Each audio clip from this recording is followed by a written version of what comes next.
Hello, everybody. Welcome back. It has been a while since I've had a chance to stream, but we're back. We got TDL Pro Series 26 right back into the TDL action now that the International is over. We had a best of one qualifier game to start off the day, and now we are into round one of the bracket proper. We have for you today Wojtek versus Shark Boys. I believe this is the 11 seed. Wojtek and Shark Boys won the qualifier as the 14th seed. 10 seconds. And we're going to be right into the draft as soon as I make sure that I'm selecting the right source. There we go. Alright, Wojtek won the first won the coin flip for game one, so they took first pick. Gonna ban the Bristleback right off the bat. I was surprised in the qualifier match between Shark Boys and LBUF. The Bristleback made it through the draft and through the first rounds of bans, so Shark Boys got to pick it up for themselves. We're not gonna see that. Seeing pretty standard bans towards the meta we were seeing at the International. We've got Bristleback, Kunkka, Brewmaster, Spirit Breaker banned out, because we're all very powerful heroes. Nature's Prophet, still one of the best supports right now, the ability to globally teleport all around the map, proving very powerful for teams throughout the course of TI. 5 seconds. Dyer's turn to ban. Dyer's turn to pick. Radiant must choose. Weaver. We're gonna get a first pick Weaver, from Wojtek. It was a hero we were seeing Gaming Gladiators playing a lot. Part of their kind of up-tempo strategy that sort of broke the meta of the really slow late game Midas strategies that we were seeing for a lot of the beginning of TI.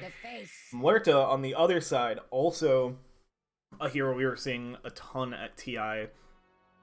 Really nice opening pick because you can flex it between support or carry. Towards the end of the International, mostly seeing it as support, but that might have just been because that's where those teams preferred it.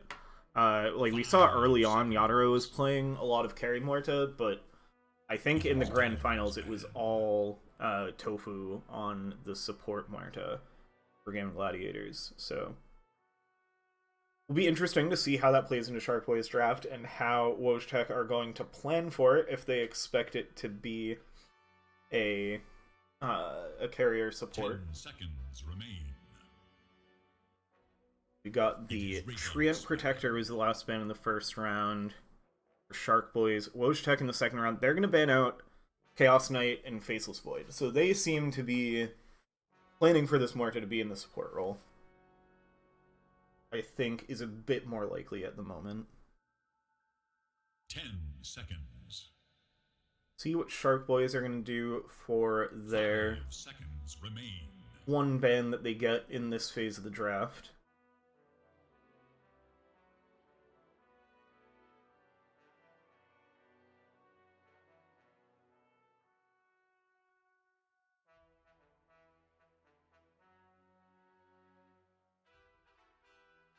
Both teams have been pretty quick on the draft so far.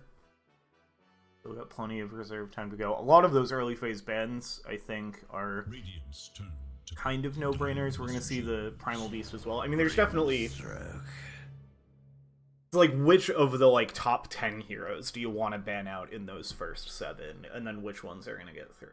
We're going to get the Grimstroke now from Shark Boys. We saw this in the last game. I forget if they had it or if it was on the side. I think their opponents had it. It definitely has been top-tier support lately. The buff to Inkswell is kind of insane. I've been enjoying playing it a lot because I enjoyed playing Grimstroke before he became really strong. Yeah, the being able to activate the stun whenever you want is a very powerful aspect to that. And get the Rubik picked up. Wojtek's answer to these very powerful supports from Shark Boys going to be to steal their spells. Turn them against him with the Rubik. 10 seconds remain. Definitely expecting to see some high mobility heroes paired with the Grimstroke.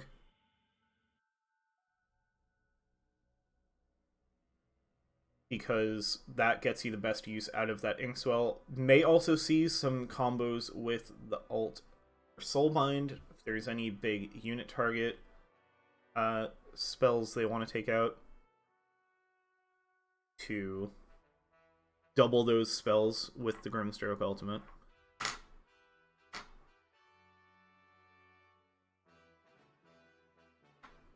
Radiant must choose. Alright, it's going to be the Vengeful Spirit from Wojtek. So they've got plenty of stun, plenty of high damage with these two supports, and some nice repositioning. Does also confirm that the Weaver will be in the core role. Pangolier is going to be the Inkswell combo for Shark Boys, or at least the first one. Really good Inkswell carrier, does well against Rubik and Vengeful Spirit. Having that debuff immunity in his ultimate makes it harder for those heroes to deal with him. 5 seconds. Most likely we're going to see that in the mid lane, so it looks like we're going to be looking for 2 side lane cores to round out the Shark Boys draft.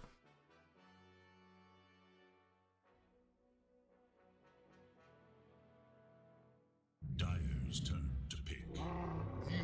Ooh, and it's gonna be a Magnus coming out from Shark Boys. We saw the return of the Collapse Magnus.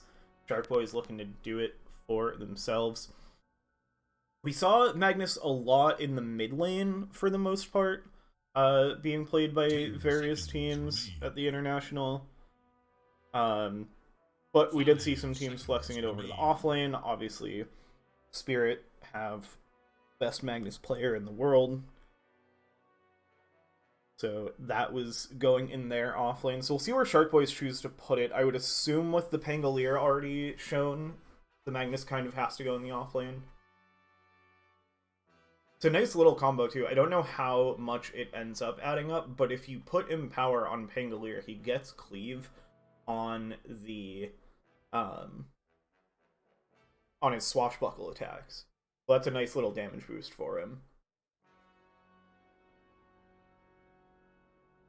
Also works well with the Grimstroke. Like, the RP is ground target, so you're not going to double the RP, but just having that extra tool from the Grimstroke of getting people together in the same area definitely plays well for setting up the combos.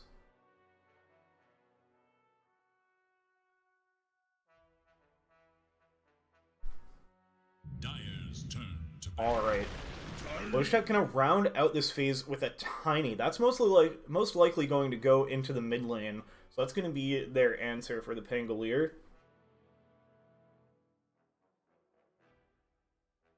Barring anything funky with one of these supports ending up mid. That is how it will be. Because you could, I'd say lately you more often see Tiny playing out of the 4 position. Looks like Wojtek already have their support, so I'm expecting this to be a core Tiny.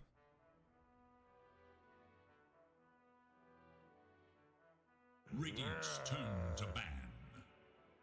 Alright, last phase of bans. Wojtek ban out the Sven. Sharkboy's banning out the Bloodseeker. Bloodseeker's a little bit of an interesting ban here because it... And the Weaver could be in the offlane. I believe we have seen a bit of that. My assumption would be that the Weaver is going to be carry, so I'm curious if Sharkboys are going to ban out another carry or go for an offlaner. The other side, Sharkboys definitely seem to be looking for the carry unless the Muerta is going to end up there, which still seems pretty viable. There is a good amount of catch for the Muerta, so they probably want to keep that on support. So I expect to see another carry ban coming out from Wojtek. Seeing so many of these melee carries banned out. The ranged carry pool is going to be pretty open, but melee carries have definitely been favored overall in this meta, so it is Dyer's ban. Interesting to see what they go with. Okay, so Sharkboys are considering the option at least that the Weaver is safe lane, and they ban out the Tidehunter, taking away that big team fight capability. Curious if they are going to be looking for some big team fight, because right now they don't have anything huge. They have Avalanche as their big AoE stun. I mean, Rubik's going to have the potential to steal the reverse polarity. Yeah, there's the Morphling ban, and it's going to be a Spectre from Wojtek, so it is going to be most likely the Weaver in the offlane. So Sharkboys are on top of it with that Bloodseeker ban.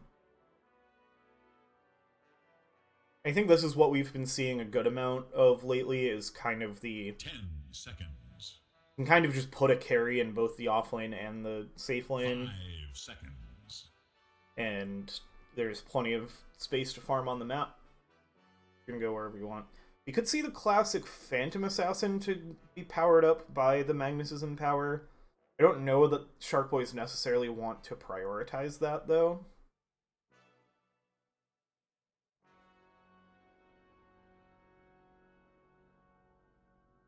But it does give you a break for the Spectre as well, so I feel like that would work pretty well here. They're going to go with the Night Stalker. Upon the battlefield today. Very interesting. Remember, I'm not super familiar with these teams, so I'm not positive what positions they play, but I think this will be a carry Night Stalker. They're definitely going to be looking for some early game tempo on the side of Sharkboys. We'll see where all of these players end up going once we get into it. Overall, on the drafts, this is a tough one. I mean, I would say just by default with the Spectre, like, Wojtek have the late game, but Sharkboys have a ton of early game fight. I think it's going to be really on this Tiny and Weaver to play with their supports, make space for the Spectre. I mean, Spectre does play well early game, too, with the swapping of her default ultimate and her Aghanim Scepter. The fact that she starts with Shadow Step and can just at any point join a team fight, get a kill, go back to farming. It does make the Spectre a lot more active in the early games than we used to think about. But I'm curious if it's going to be enough, because I'm seeing just so much early game fight potential for Sharkboys. We're going to likely see Wojtek trying to make moves around the daytime. trying to take advantage of when the Night Stalker is at a lower power level. Is going to be interesting.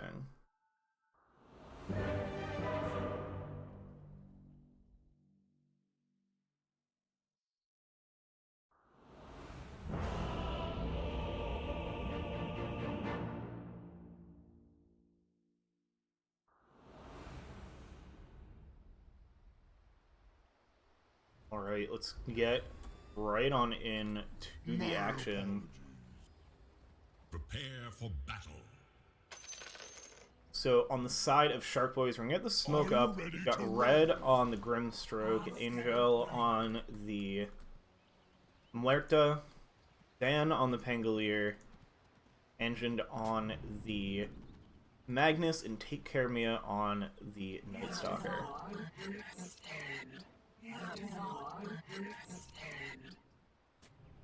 Mia gonna stand right outside at mid-tower range.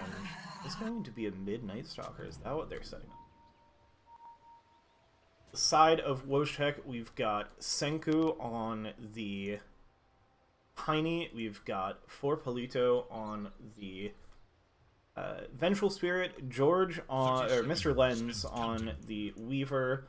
Kuroko on the Rubik. And rounding it off with KMCDC and Spectre. You were doing very well. I'm very proud of you. Looks like there's not going to be too much contention for these runes. Both teams setting up on the opposite side, taking over the enemy jungle. Looking for anybody who dares to step up to those runes. Engine might be headed over here. So this is just going to be the Magnus in the safe lane. That's where it looks like this hero is headed. Interesting.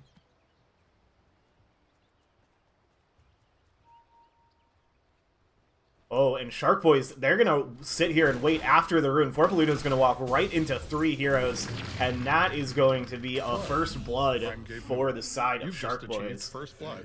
Thanks. Being a little sneaky there, sticking around long after the runes have been taken, picking up that early kill on the enemy support. So yeah, it's going to be the Pango versus the Tiny in the mid lane. Pango, very strong mid laner right now, but Tiny feels like a decent answer to it. You've got some solid control to work with. It is going to be engined on this Magnus in the safe lane for Shark Boys, joined by the Grimstroke. And yeah, it'll be the offlane Weaver paired with the Rubik. And then we've got Vengeful Spirit on the position 5 with the Spectre. Getting some good damage out onto Angel.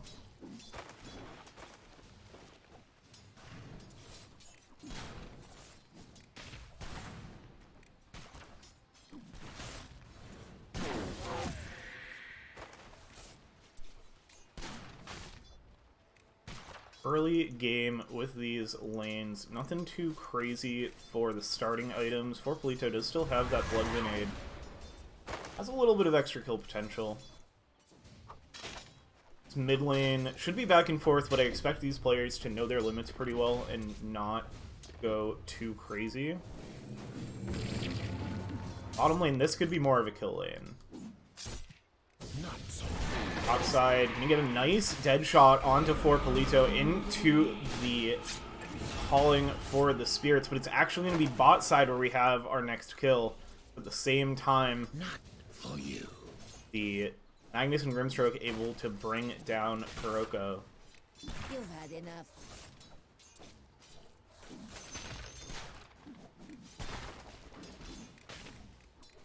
Forpolito still hanging out a little low, but going to be okay for now. Last hit's pretty even. Oh, this Pangolier's actually been getting nothing against this Tiny. Senku is dominating this lane. 12-3 to 5-0 in the last hits. So Tiny feeling like a very good answer to the Pangolier. See what Dan's going to be able to find in this lane. Overall, the last hits going quite well for the side of Wojtek. Despite a couple early kills, they are the ones starting to build that early lead. is getting pretty even now. Night Stalker and Magnus keeping up. It's just the difference in the mid lane for the moment. Ooh, as they get a skewer onto Mr. Lens, but it's going to bring them farther forward, so not going to have much more to chase. Got a nice lane combo, the Magnus having good ways to get on top of heroes, but now it's going to be Red falling low. Mr. Lens chasing forward, gets the silence. That looks like it'll be a chance for Red to escape, and now with these creeps following, Engine's going to chase forward. Meanwhile, top side, we did have Wojtek get their first kill. Mr. Len's going to snag that bounty rune and make their way back to lane. Still hunting here, trying to find Red out in the back. They are going to run into each other, maybe even earlier than Mr. Lens expected. Now chasing forward with the Shukuchi, but it's going to be Mr. Lens that goes down, and Red survives. Mr. Lens brought down under the tower, trying to find that pickoff on the Grimstroke. And no dice there. Topside, we did miss that kill on Angel. So that's a nice one into the pocket for CDC. Spectre traditionally not considered a very strong laner, so anything that they can get out of this lane, and Vengeful Spirit is a good pairing for it, definitely gives you a lot better of early game potential to contest with. So however much they can find here is going to be pretty good for the side of Wojtek. Structures are fortified. Mid lane looking a bit closer. Dan finding their footing a bit up against Senku. Still about a one-wave difference, so a lot less crazy than we saw earlier. We are going to have the first nighttime coming up, so we're going to look topside where we immediately get the silence out from Angel. That silence and slow is too much, and the damage from the powered up Night Stalker be there to bring down the Vengeful Spirit. Lane's still trading, but not getting too low. Bot side now, looking for a play over onto Mr. Lens, but Red is a bit low. Nice toss back from Kuroko to try to keep the Inkswell stun off of the Weaver. He's going to get run out themselves. Red is going to go down under the tower. Kuroko trying to get away from Anjen. The bugs are going to discourage the Magnus from going further forward. Topside, chasing down Take Care Mia in the nighttime with that dagger, but CDC is going to start taking that tower aggro. Be a little painful, and everybody will walk away low on health, but very alive. Stun up into another dagger. With the phase boots, it's going to be plenty of space for Take Care Mia to back away. Get the rotation over for the mid rune, but it looks like it's not going to be in time from the Rubik, as Dan will walk away with the Arcane Rune. And now he's going to look to make a rotation top with it. They've been playing in on Take Care Mia, and that means KMCDC is just going to get blown up by the Rolling Thunder Shield Crash. Now holding the Vengeful Spirit in the silence, no chance for skill to escape. Double kill for Dan. Great recovery from that early lane start against the Tiny. Take a little bit of damage on this tower, but now going to rotate right on back in towards mid. Still has a good amount of time on the Arcane Rune. Both supports going to be joining the Pangolier in the mid lane. Are going to get the rotation from skill on the respawn. And the stun from the Avalanche is going to be enough to keep the Inkswell off of Senku.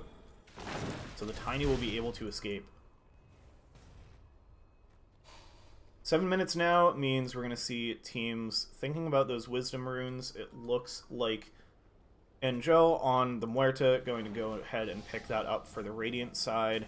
And it's like there won't be a contest. Kuroko will just go pick up the Dire one. Mr. Lens looking for something on red. Has that bug, and the Shikuchi going to be there. Connect for the kill for Mr. Lens. Vital thread is broken. Taking a look at our net worth chart, so that Empower for the carry Magnus is putting in work early.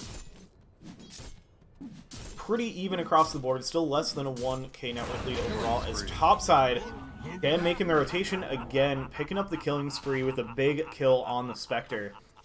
Power of the nighttime with the Night Stalker combined with that Pangolier. They don't care that there's a tower. They are going right in and finding a kill on that carry. Dire should look to their top tower. Radiant should look to their bottom tower. Tower pressure coming out in both of the safe lanes as the supports rotate away. Bottom tower is in danger. Engine going to be content farming the jungle here, so it looks like this safe lane tower will fall. Radiant's And bottom potentially will be traded on the other side. Hasn't taken much damage on the top tower, so we're going to see where Wojtek choose to move now that they've picked up this tower. There's a Pangolier farming here. Skill might spot this out. Senku's rotating over as well. They're looking for something, but Dan has a good read on it, able to back away and get under the safety of that mid tower before they arrive. Dire should look to their middle tower. We got cooking for early items. We got the Orb of Corrosion for that extra early damage on the Swashbuckle for the Pangolier. Look to their top tower. It's like Take Care Mia working on an Echo Saber for their Night Stalker. Dire should look to Bot side, the pressure continues. Wojtek choose to stick here. Mr. Lens pushing down this Radiant's tower, bottom tower is in danger. working on a Desolator. So going pretty much a traditional carry build out of the off lane. See if that ends up being a little too greedy. I think it'll be fine. The way this meta's been playing out is now more pressure coming under the tower. Red is going to be caught alone, brought down before the TPs can arrive. CDC rotates in as well with the Shadow Step. Now Dan rolling in, Senku falling low, Engine looking for something with the RP but does not have it up. And it's going to be Senku falling anyways. Everybody from the Radiant side rotates in. Take Care Mia trying to chase down Skill, still has time in the ultimate, and is going to find the kill. The dead shot off the screen from Angel finds it. It'll end up being 2 kills for the 1. Dark Boys ending up getting the better of that. Did take a lot of rotations. CDC was able to get themselves back top to go back to farming. So, overall, pretty even.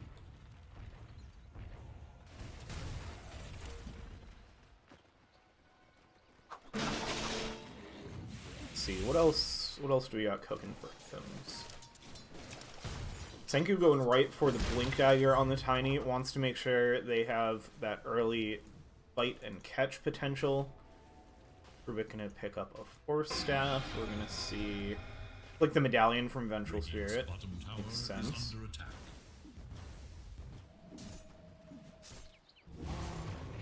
Radiant's courier has been Lens killed. picks up cheeky little courier kill and is actually going to contest some of this farm, but the Rolling Thunder is going to be there. They have vision on the Weaver, and Mr. Lens is going to be controlled and brought down before they can get an ult off. Time lapse not going to be able to arrive in time.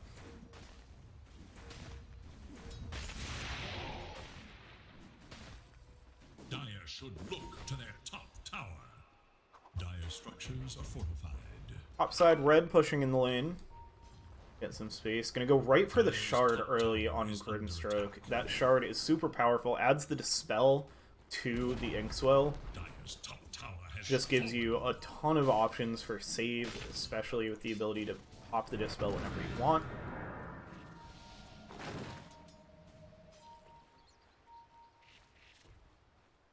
Upside, tons of pings coming out on skill.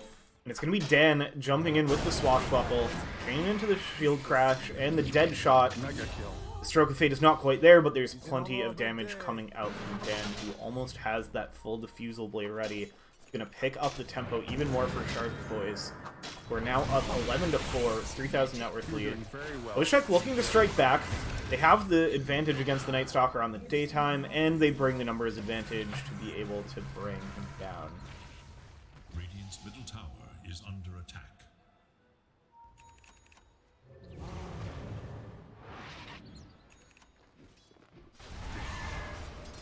Wojtek, it looks like that is going to be the Blink Dagger arriving for Tiny, so keep an eye out for play here. Yeah, it's immediately going to be Blink forward onto Red. And a nice quick pickup, making that Blink Dagger immediately feel worth it. To their middle tower. This time for real. Tower pressure going to come out. They have good tower push between the bonus damage from the tree grab on Tiny and the Radiant's Desolator that is almost finished on the Weaver. Even with the Spectre, I think we can see Wojtek make some early plays if they can get a little momentum going for themselves here. On this place. And Angel going to give a little pushback on this tower. Looks like that'll defend it for now. Top side. Take care, Mia. Just farming for now with that Echo Saber. Going to go right for the Blink Dagger on the Night Stalker as well. It's going to be a huge Blink Dagger game. So now we're going to get a smoke out from Shark Boys in the mid lane. Kind of letting Dan bait forward. Yeah, they're going to follow up right on the jump on Senku. The silence, the reverse polarity as well. It's all too much, and Senku goes down. Now the roll forward still have the Inkswell available, and that's going to be a stun and a kill onto Kuroko. So 2 more picked up for Shark Boys. That's going to turn into some pressure on this mid lane tower. There is little hope for Dire's middle tower. Movements from this early game fight potential that Shark Boys have. It is creating the momentum they're looking for. Tower is under attack. Yeah, they've got that Empower up. It was up on Dan.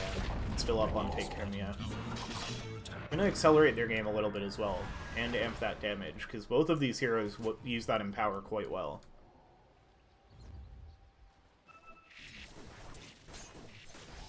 Radiant are scanning for Scan comes out, reads the smoke very nicely for Shark Boys. But they're going to be middle tower well is aware under attack. that Wojtek are looking to make a move here.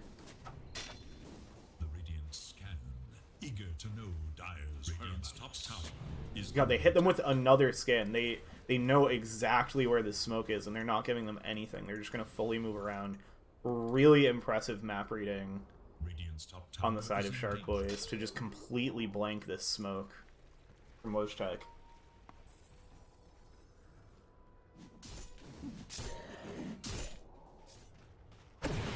Now they're going to make a move of their own. It's nighttime, and he's going to use the Dark Ascension set up on the KMCDC. The silences, you're just silenced forever against these two heroes, and there's no chance for KMCDC to try to get away. Fallen. You have 3-second silence from the calling every time you get hit by one of those ghosts. And if you're stuck in the crippling fear, it's 6 seconds at nighttime. So just 0 chance to cast a spell until you get a BKB Radiant's middle on the Dire side. Now we're gonna get a nice blink forward, set up on Den, and just immediately going to be deleted. The calling is going to discourage them from chasing forward on Wojtek, so the Soulbind won't find too much more. So a nice pick-off. Now the blink in, they get the catch. They have the Harpoon finished on Magnus, and that means that it's going to be the end of Senku, so a return kill for Shark Boys, and they're going to look for more. KMCDC going to join in with the Shadow Step, but they hadn't used the reverse polarity yet. That's going to bring 2 in. You don't have the skewer backwards, and Take Care of Me is actually going to go down. Now the skewer backwards, but that's going to be trouble for the rest of the team, as the Mr. Lens and KMCDC, they bring way too much damage and clean up the rest of Shark Boys. Dan had respawned, but that was essentially a 5-man wipe at just the cost of their tiny Wojtek. They make a huge bounce back, and this tower pressure is going to come out immediately with the Desolator. Radiant should look to their middle tower. That skewer from the Magnus right at the end there. And so kind of spelling disaster for the side of Shark Boys. They've still got 2.5 minutes of nighttime, so may still look to make a play with the Night Stalker. Or maybe off of the back of that fight, looking to get a little space, farm up a little bit. That space is going to be closing in, as we're going to get another smoke from Wojtek. They're going to look for something, and it might be the Night Stalker that is the one to be found. I'm going to set up around him, but oh, blinks away just in time. Had the read on the blink from Tiny coming in. Now Shark Boys, they're going to have an opportunity to turn this. They set up with a Soulbind, but KMCDC tears apart the Grimstroke. Angel's in the middle, but taking so much damage from Mr. Lens, has to pop the Pierce the Veil. Now Angen going to chase forward, tries to swap away, but it's not going to be enough to survive. So both supports picked up by Shark Boys. Oh, and they're going to spot Senku getting chased down by Take Care Mia, so that's going to be another kill now. Finding the mid laner as well. So a really nice fight from Shark Boys, getting back some of that momentum. Less than a 1k gold lead, 18 to 12, 18 minutes in. This is a close and action-packed game that we've had so far. And neither team, I think, wants to take the foot off the gas here. Shark Boys still playing pretty far forward. Now that they've won the fight, they're looking to take over some space on the Dire side of the map.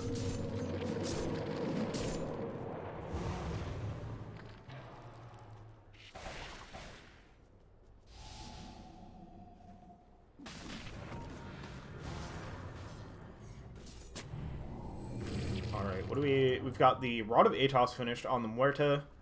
Nice way to hold people in place in the calling. Make sure you land those dead shots. Mr. Lens is going to be seen here farming. Then we're going to get the blink forward with the silence.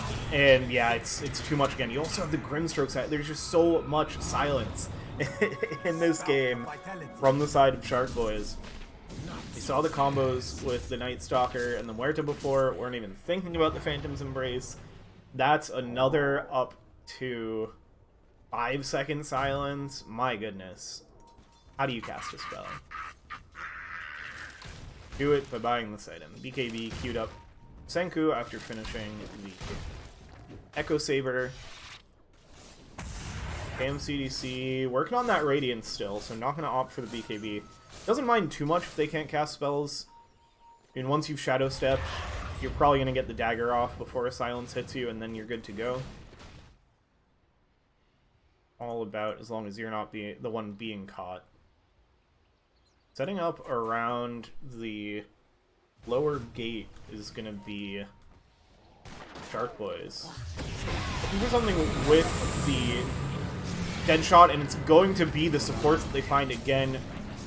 That Soulbind into Phantom's Embrace on these two supports just gives them absolutely no chance. And meanwhile, on the backside, the Rolling Thunder finds the kill on the Spectre. Shark Boys continuing to roll now. This team fight potential, and their map movements have just been really incredible, the way they've read where Wojtek are playing.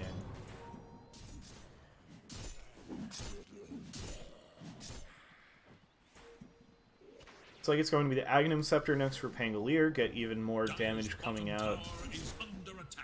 That Rolling Thunder from the Swashbuckle. Weaver looking at a Hurricane Pike and then a BKB in the queue for them. Senku is going to steal the Wisdom Rune over here for Dagger side, so that's a nice little XP injection for Wojtek. But Take Care Mia got the Dire Wisdom Rune, so it ends up still being an even trade.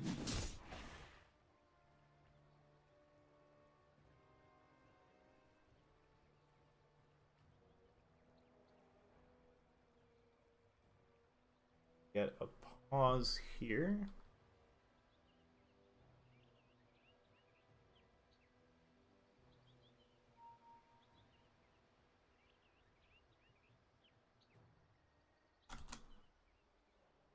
Oh, okay, we're good. I did not ask in all chat, so they didn't see that, but that's fine. And we're gonna get a smoke up off the back of the pause. Wojtek looking to find them caught off guard. The Deadshot needs to scout it out, and it's gonna be Red that gets caught. The blink forward from Senku, immediately deleted. The Shadow Step comes in from KMCDC, but Senku basically did that themselves. Yeah, didn't actually land any damage to the Spectre. And Wojtek, they're gonna try to turn that into a Roche. I'm guessing Shark Boys are going to have the read on this, but hard to contest without your Grimstroke available and during the daytime. They don't quite have the Dark Ascension ready. So it looks like this is going to be a Roche from Wojtek. It will be picked up to give it over to KMCDC, making sure the Spectre is not going to be able to die. Dire's middle tower is under attack. Shark Boys, they're going to smoke up immediately after as well. Try to catch something on the back of this Roche fight. And Wojtek split up, so they have good potential to find something. Like, they might have scouted the Spectre, but that's not who they want because they know that that is the Aegis carrier. Might look for it anyway. They're going to get the Rod of Atos, and now the blink in from Take Care of Me. The swap away means the Vengeful Spirit will give up their life. Can KMCDC use that to escape? The silence is there. Now the skewer backwards into the Rolling Thunder. The Aegis is going to fall. Can Wojtek come here to try to save their Spectre? No, the silence immediately from the calling. Not a chance for KMCDC to escape, and Shark Boys, they take advantage of the way that Wojtek split up. Actually looking for more under the tower. Throwing out the Skewer, the Shockwave. Inkswell, that's going to be... the Soulbind is going to be walked off. And Shark Boys, it looks like they will back away. Dark Ascension ends, so it'll return to daytime for the next minute or so.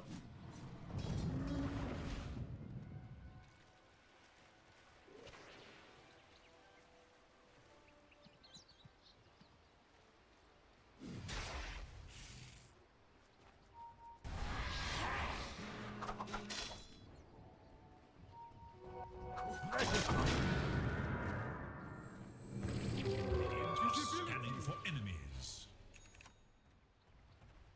Scan reads the smoke again. That one, they walk into the scan with where it was placed.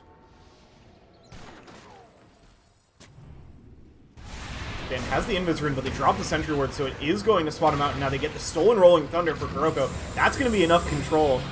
Use the Soulbind to try to mitigate what more Kuroko can do with the Rolling Thunder. Meanwhile, Enchant low as well.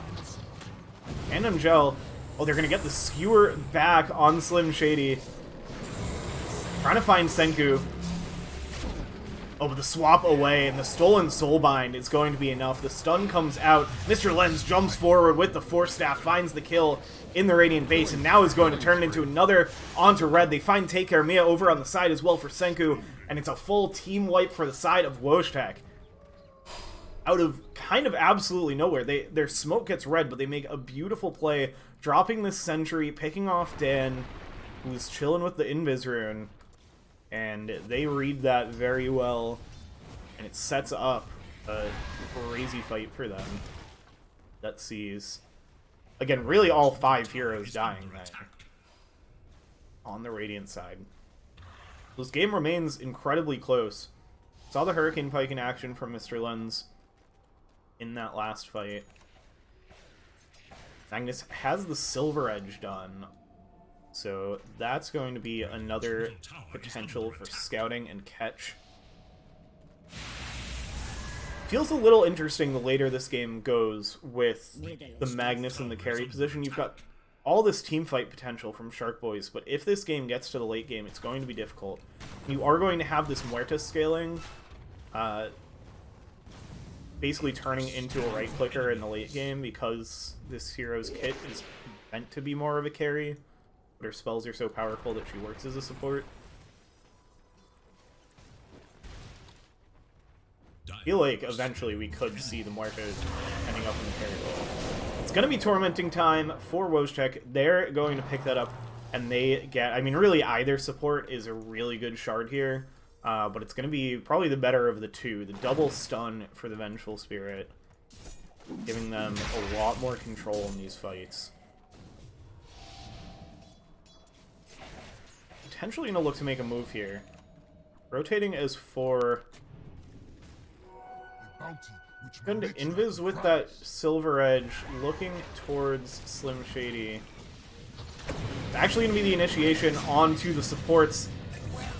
Take Care Mia, bringing down the Vengeful Spirit, and Rubik brought down over on the side. The stun is there, so they're still going to try to find skill. Gets a swap, but it's not going to be enough. Just going to delay the inevitable as both supports get cleaned up.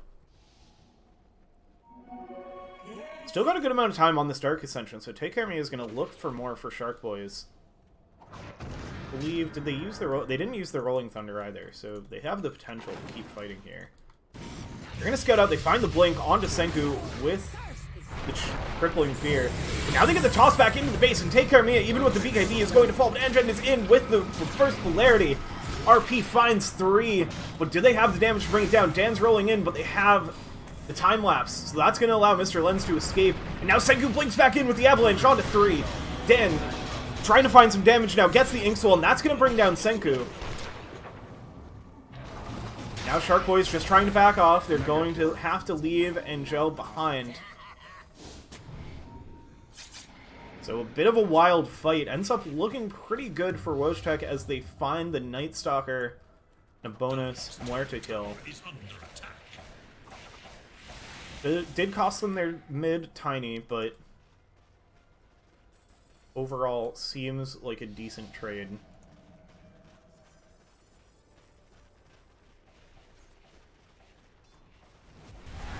Still a bit longer before we'll see another Roshan, as the last Aegis was reclaimed pretty quickly. Amazing what you'll find laying around. Got, like, not opting for the BKB, going right for, I'm guessing that's either a Scotty or a Manta that Mr. Lens is working on with that ultimate orb. Now, still in the nighttime, they're going to look for something here. Dan jumping forward, but the stun from the backline from Skill is going to be enough to give them some space. And it looks like Wojtek will be able to back away from this engagement. Yeah, Skill hanging out over here. Try to scan to find the Venge, but is going to be hidden far enough away and will be able to TP out.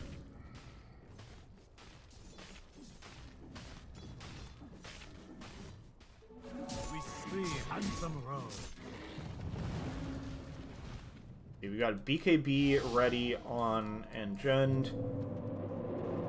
Grimstroke working on the Aghanim Scepter right away. They're actually going to find a catch with the Skewer back after the Inkswell. They're going to find KMCDC, and the control is just way too much again. No chance for KMCDC to escape as soon as they get that initiation. So as tanky as Spectre is, they find that initial setup, there's just absolutely no room to play. Like, let's look at this death summary. Just everything. Everything. You've got stun from the Inkswell, silence from Crippling Fear. You've got the Skewer, which stuns you. You're rooted. You're in the Calling. You can't even see that, but it's down here somewhere on the chart. I mean, how? How do you play into that? You need the BKB. It's going to be the Manta first, it looks like, for the Spectre.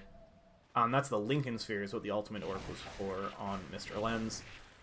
That plays really nicely into the Soulbind, a really good way to blank that spell. They don't have a ton of spells that break Lincolns on the side of Shark Boys, so could be a bit troublesome for the Grimstroke. Now, Angen going to get the Harpoon into the Skewer back, going to use the RP, but able to get in an Avalanche. I mean, Senku will survive a bit longer, but the follow-up damage from Dan and Angel is going to be enough to get down. They're going to maybe look for more. Mr. Lens trying to back away, has the Chikuchi, so will be able to escape. And it looks like it was a quick Roshan respawn, so that second Rosh is available. It's on the Radiant side for the next few minutes, and yeah, Entrand on top of things is going to go in and check. It looks like with the pick on the Tiny, that is going to be an easy Roshan for Shark Boys.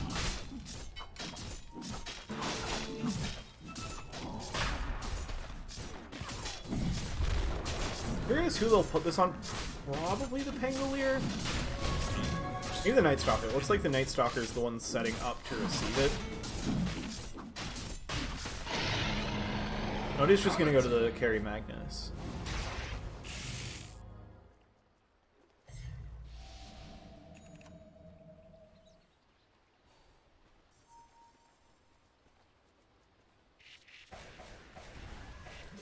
We'll see how aggressive they choose to play. They're actually going to fully invade this topside jungle.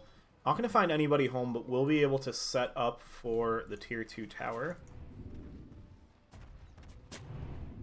And might see Wojtek rotate over here. Skill going to scout things out.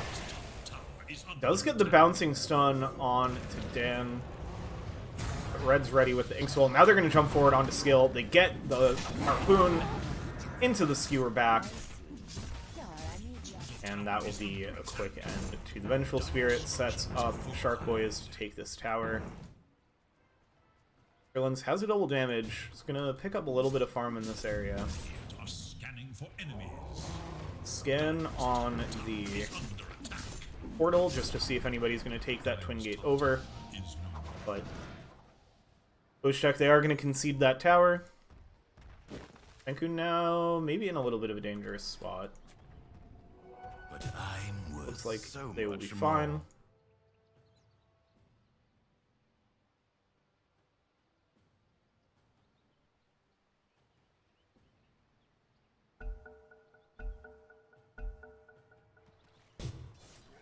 Quick pause from this. Radiant's bottom tower is under attack. We'll be right back into the action. Scotty being worked on by the Spectre now that they have their Manta, so still not opting for that BKB.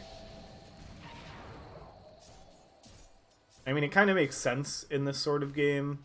Like, do you ever really get a chance? Like, you're either fine with the control because you got the jump on them. If you get jumped on, I don't know if BKB is even enough to save you at this point. Engine looking at an Assault Kuros and a Satanic. So they are finding ways to scale into the late game on this Magnus. Kind of using that Empower to play it like a Sven who has a whole lot more control in the kit. Dire's courier has been killed. Definitely going to be interesting to see if Shark Boys can maintain this lead that they've built and carry it into a game that's... We're still pretty far from it going crazy late, but can they convert it to taking high ground? It's going to be the big question. Oh, they're going to get the scout on KN. CDC has the skewer to cancel the TP, and now is going to use the RP, and the control from the Pango, it's all too much. No chance to shadow step away. I think, yeah, was able to cast Shadow Step, but did not get a chance to activate it. The step to whichever hero they chose to try to jump to. For enemies. Oh, interesting. So we've got Angel has the full Guardian Greaves done, but is keeping it locked for a chance to use it twice. Nice little tactic you can do there. You can pop Mechanism, unlock it, combine it into Guardian Greaves, pop Guardian Greaves, get the Dispel, the heals, all of that going twice at once. Assault Kuros finished for the Magnus, so this tower pressure gonna turn up the heat. You can see how quickly the attack speed, the armor reduction, Engine is able to bring down that tier 2 tower. I'm just gonna blink forward, Harpoon into the skewer. The Silence able to get the BKB off, so Senku will be able to retreat. Dan charging forward with the Rolling Thunder. Now Take Care Mia blinks right onto the Rubik, immediately blows up the support. KMCDC getting stunned up in the background, but Dan will have to back away. Does not want to get too far into Fountain. Engine doesn't quite connect on the skewer, so skill will survive. Now the blink forward from Take Care Mia. This Night Stalker with the Blink Dagger is just absolutely devastating to the support duo of the Rubik Vengeful Spirit. We're going to get buyback from skill. They want to try to save their high ground, but now they get the skewer back onto Mr. Lens, able to get the time-lapse off with the BKB. Now here's the Soulbind, and they're trying to split Senku and the Spectre. KMCDC held in place. The skewer forward now from Engine started to get brought low, but now the reverse polarity. It catches two, it brings them down, and there's no buybacks on the side of Wojtek. This could just be game one for Shark Boys as they fight into the high ground. Carry Magnus, doing everything you need your carry to do and more. All of the team fight, all of the damage. And no chance for the support to get involved. There's another blink forward. The crippling fear, it's just impossible to play into. The absolute control from this Shark Boys lineup. AMCDC is going to throw down the Shadow Step with the respawn, trying to get some damage out onto red. He is going to be mega creeps here, as no tools to defend it. Smoke up in the base. They want to find KMCDC one more time. They are going to have Tiny respawning soon, in a few seconds, and the rest of the team not too long after. But is there anything that Wojtek can do? They're going to hang on. They're going to try to take this one last fight. Pressure is coming out on the tower, and Take Care of Me blinks in once again with the Crippling Fear. Senku is in on the backline, is going to find Angel. So that's at least going to discourage Shark Boys from being able to finish this game here.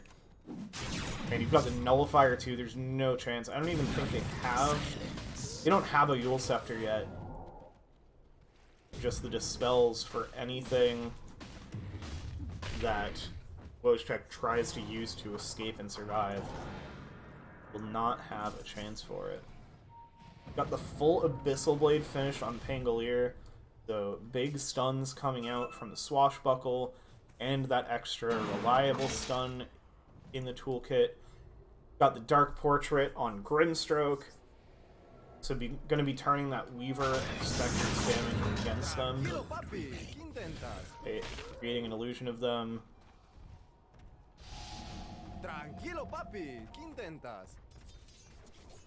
Got Silver Edge being worked on by Senku, so looking for a way to bring some more damage, as they're going to get a swap back on Take Care of Mia, but has the BKB, and the speed from the nighttime. They are going to get the stun.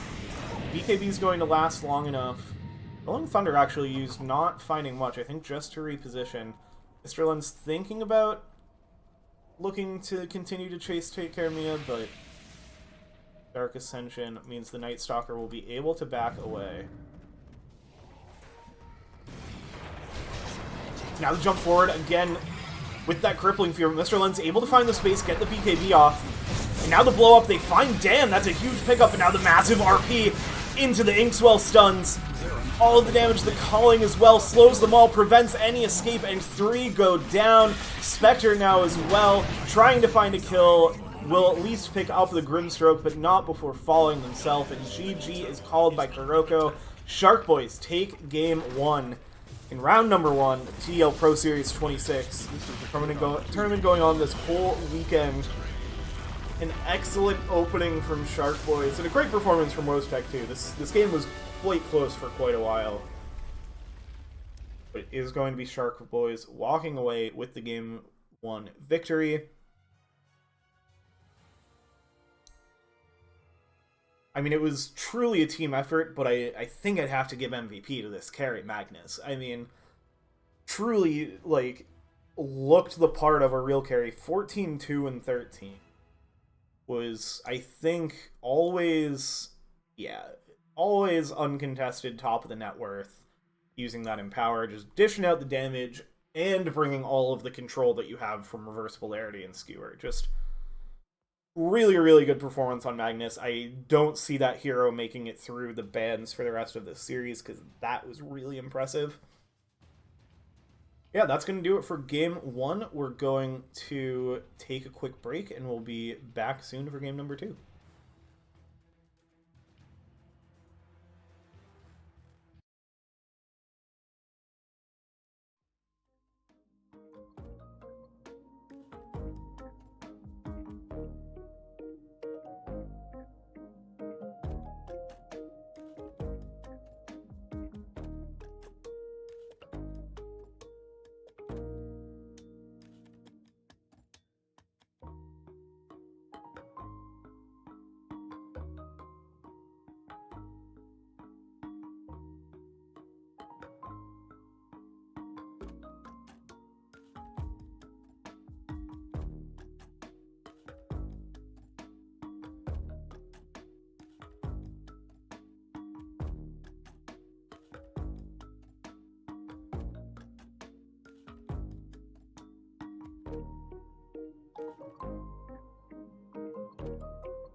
Alright, and we're back for game number 2 of Wojtek versus Shark Boys in TDL Pro Series 26, round number 1. Shark Boys took game 1.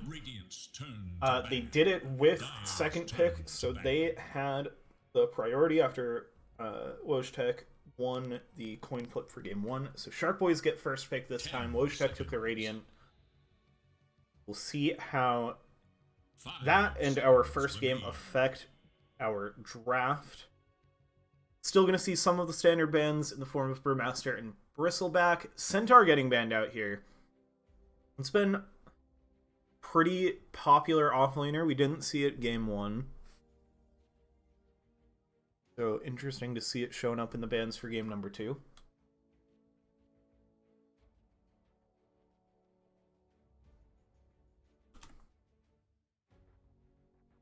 Radiant's turn to ban. Nature's Prophet going to be taken out again. It is Radiant's ban. Pangolier going to be taken away in the first phase this time. And the Earth Spirit. So going after that mid lane of Shark Boys. It was interesting because we didn't see them first phase their mid lane pick, but that Pangolier and the Earth Spirit are both so powerful that I think they are definitely first phase pickable. So makes sense to get them out of the way now when Shark Boys have the first overall pick. You know, one last ban from Shark Boys here. They're going to prioritize what's sneaking through our draft here. We have Invoker. Hasn't been as big. We got the Grimstroke again. Spirit Breaker. How could I forget? Spirit Breaker makes it through, but Shadow Demon makes it through. You were doing very well. So, I'm very proud of you. Wojtek do have the answer there with the Shadow Demon. That has kind of been the number 1 counter pick. But Spirit Breaker, now called Team Spirit Breaker in honor of Team Spirit's TI victory, has been an absolute menace. So we'll see if the Shadow Demon is enough to respond to it. We get the Dawnbreaker taken out. Between that and the Nature's Prophet, Shark Boys looking to mitigate the global presence that Wojtek can have in response to the global presence of their own with the charge of the Spirit Breaker. The Treant Protector are going to be the other ban.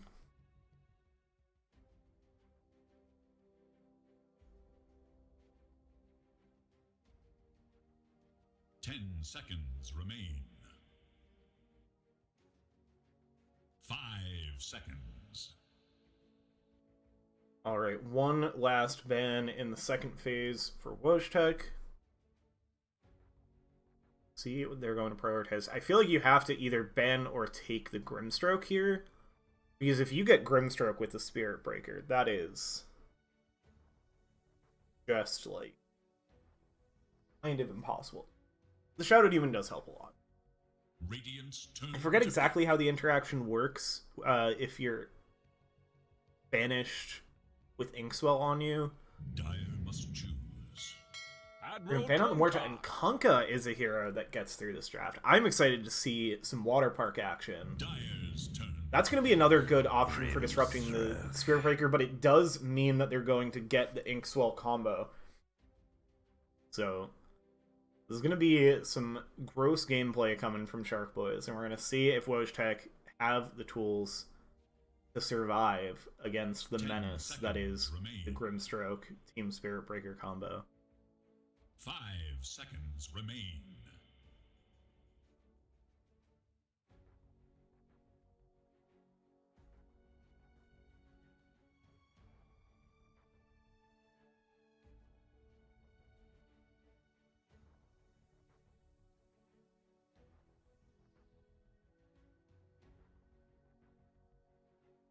Alright, what else do they want to pick? I imagine Shark Boys are going to grab another support here.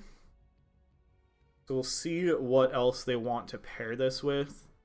Could grab like a Rubik for potential Water Park stealing. You obviously can't get the whole Water Park. They're going to get a little deep into reserve time. The Magnus is also still on the table if they want to bring that back. That looked real good last game. I'm a little surprised that it was not banned out.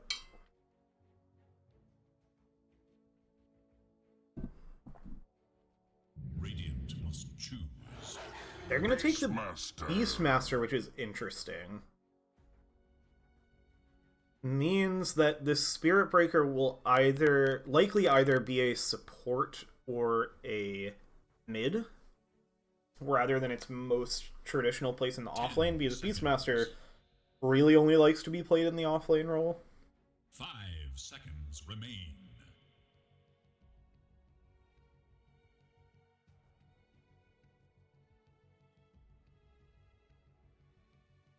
We'll see what pair of things they want to respond with for the Beastmaster.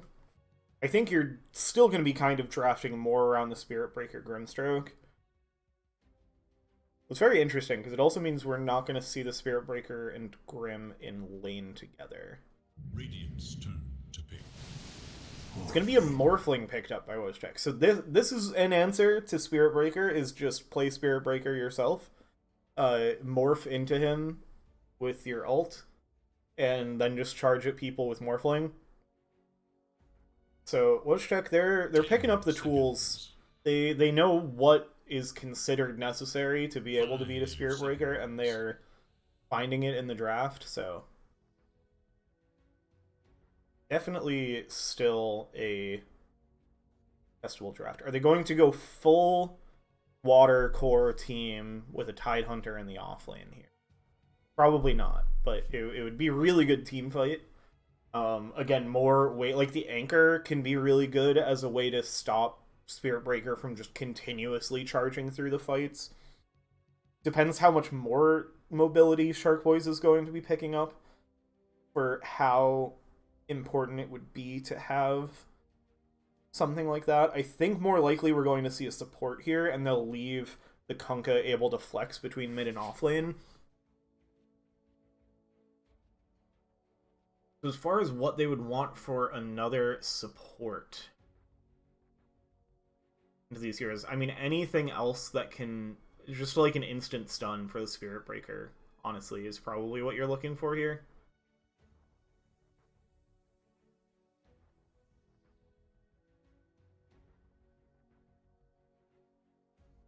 Dire's turn to pick. Ooh, it's gonna be a Phoenix. This is another hero, like, of any support heroes, this is one that we've been seeing getting banned out. So that one also makes it through the draft. That's not necessarily going to be any more interrupt for the Spirit Breaker, but it is some nice save potential in the form of a lot of healing, and has the ability to kind of get away from the Spirit Breaker. So far, Sharkboys don't have any amazing tools for dealing with the Supernova. The egg, don't have any good egg crackers on this team. Be looking for something with long range attacks, high speed attacks, get like the Ursa going. They could grab a Snapfire support here. That hasn't been super in the meta. They're going to pick up a Primal Beast. So maybe just going to look to play a similar game as last time, where they just have an absurd amount of control. You have, this is actually really, oh, so that's the big thing for Beastmaster as well. Beastmaster and the Primal Beast ultimate, both great tools with the Soulbind. So focusing a little more on those Soulbind combos this game. Radiant's turn to ban. Is so I assume that the Primal Beast is mid and the Spirit Breaker is a support. They do ban out the Tidehunters, so they're thinking along the lines that I was, that just more big team fight is good for Wojtek. They already have their carry. It does look like they're looking for either an offlane or a mid lane. 5 seconds. Right now, it'll look like the Primal Beast versus Kunkka is the mid lane matchup, which I believe is pretty Primal Beast favored, so that could be an opportunity for Wojtek to look to swap the Kunkka over to the offlane, to pick up something in the mid lane. Instead of that, they have overall last pick, so they're going to get to see all of Sharkboy's draft when they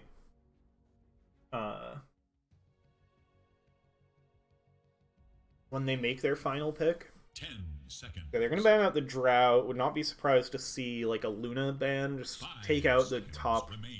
ranged carries right now. They're gonna go for the Phantom Lancer instead.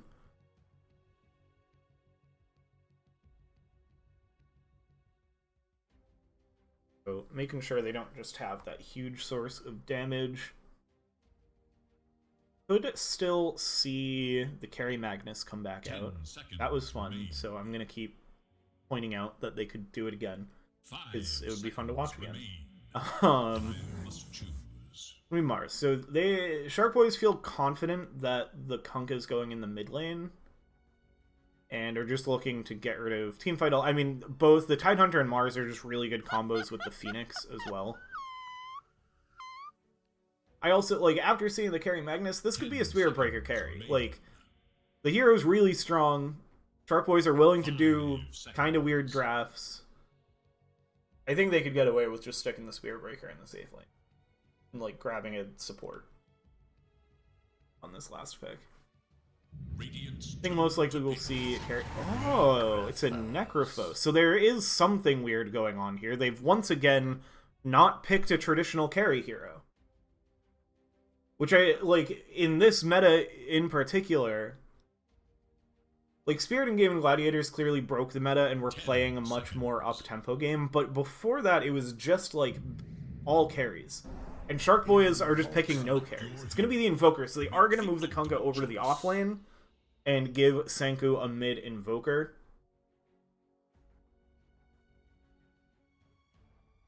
Okay. And then, okay, so it's carry Necrophos, assuming Engend is playing in the safe lane again. Angela's going to be the one to pick up the Grimstroke this time, and Red's going to move over to the Spirit Breaker, so that's going to be the 4 position. Offlane Beastmaster, mid Primal Beast, so you get the Invoker versus Primal Beast matchup. And yeah, Mr. Lens on the offlane Kunkka. Everything else looks how we'd expect it for Wojtek. Shark Boy's drafting is bizarre, and I'm very excited to see if they're going to win another game with it. This is super spicy stuff coming out for them. And I don't think they did anything this crazy in the best of 1 qualifier. I think they had a more traditional carry, but I don't completely remember drafted.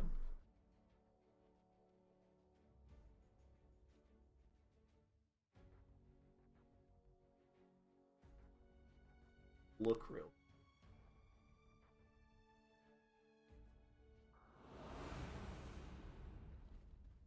Did the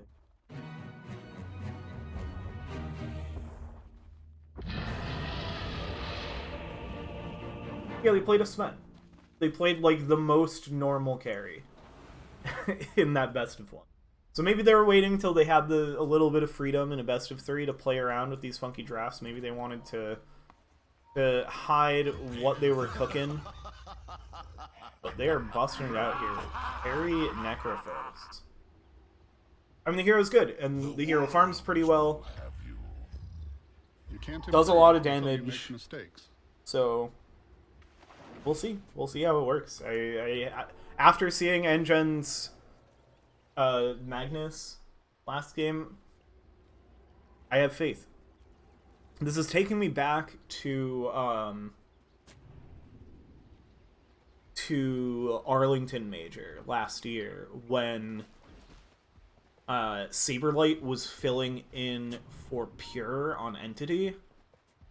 And so they were just picking offlane heroes in the safe lane for Saberlight.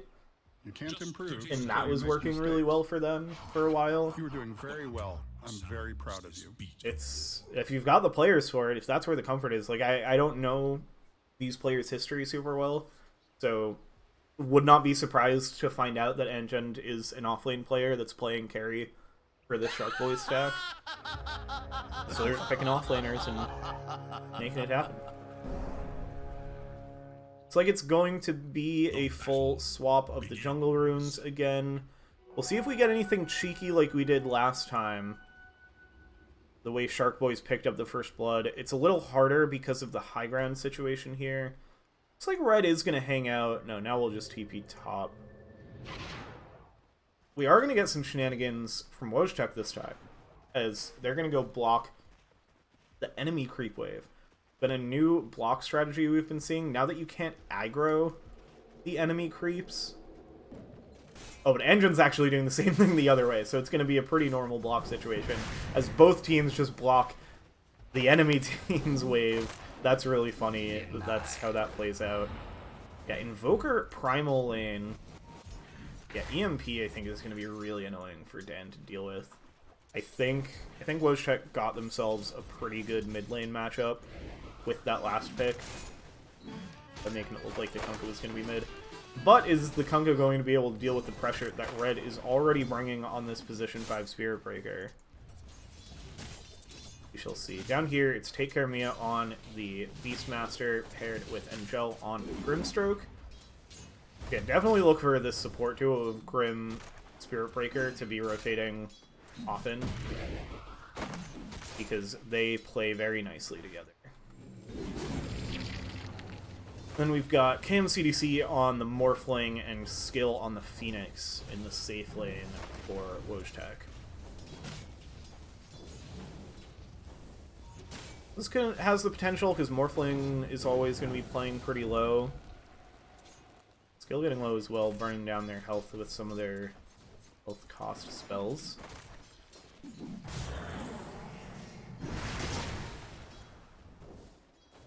Outside, I mean, you've got a lot of damage, but a lot of tank as well in this lane.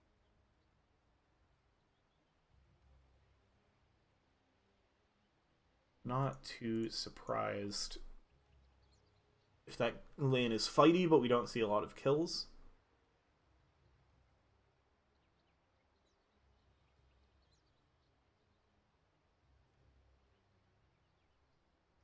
Let's see.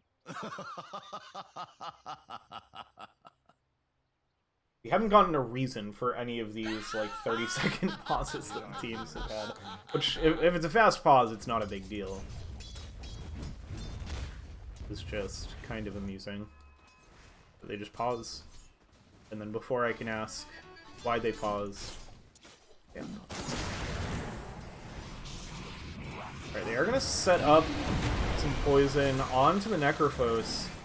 Nice combo with the Banish, and that is going to be First Blood. It's going to be a trade, each support picking up the enemy core in the lane. Yeah, the damage from the Shadow Poison spells the end of the Necrophos. All kinds of damage. I didn't get a chance to see the Kunkka Death summary. We watched it play out. I didn't miss that First Blood. And does have the early bottle. It's like the water runes will get split. It was actually sat there for a while after spawning at minute 2.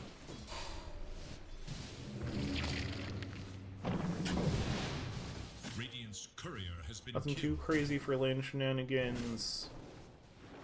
Angel is kind of hanging out here, making sure that KMCDC doesn't get all of the last hits there, as we get another kill top. This time it's the Shadow Demon brought down by Red. Like it was the fight over the Lotuses. Who got the Lotus?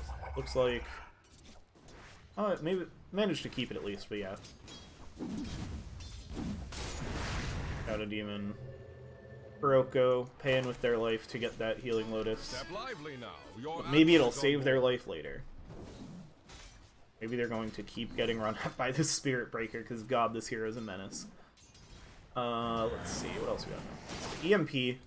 Absolute pain in the ass for Dan to deal with. Is getting those bottle refills, so... not suffering too much. Take care of me, feeling the heat from the Phoenix. Icarus Dive, the burn from the Fire Spirits. Getting toasty down here. We're gonna get a rotation from Angel, potentially. Maybe gonna change their mind. Maybe changing their mind because Red is going to make their rotation through the portal. But now Engen, they're going to kind of sniff out that the Spirit Breaker's not here. They're going to charge forward, charging through both heroes, setting up on the Phoenix. Take care of Mia, backs away. They get the Icarus Dive, has to swoop back in, and it's going to be a third kill for Red, and maybe in trouble for more. Looking for that Inkswell, gets a very long stun on that early level Inkswell, but plenty of shift into strength, so KMCDC will be okay.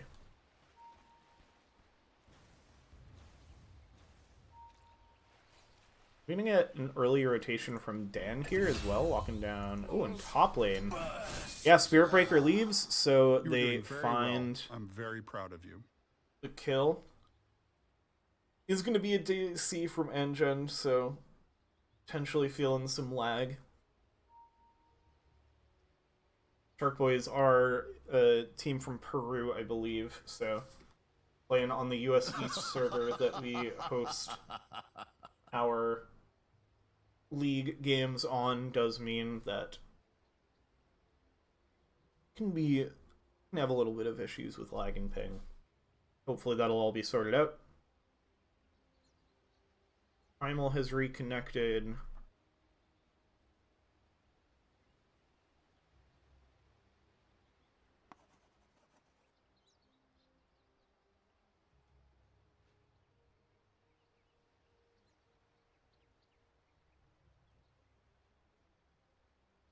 Alright, and we're gonna get right back into it. Did I mix my magics?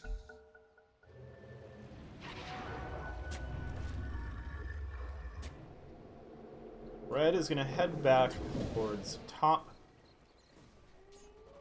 Give some more support to this carry nut Kerfos that Shark Boys are rocking today.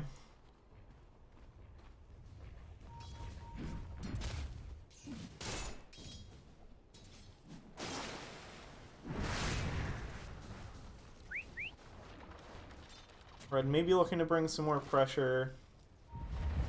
Otherwise, just kind of chilling. Morphling hanging out at low health as Morphling does. Now Red gonna charge in onto Mr. Lens. Has the slow from the Blood Grenade, but a nice Torrent is going to give Mr. Lens the space they need to back away. Step lively now. Your admiral is on board. Red looks like they want to get right back in on that action. Does not want to give any space to Mr. Lens to farm. Dan's going to charge through. Oh, and we get the rotation in from the Primal Beast as well. Dan making their way in. Stomp through Kuroko. Is going to get saved by the Tornado. Dan still looking for something here. Doesn't have the mana to work with after that EMP hits on all three.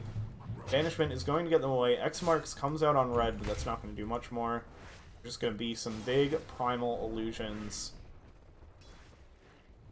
trotting around. But all in all, the mid rotations will be for naught. Everybody manages to escape.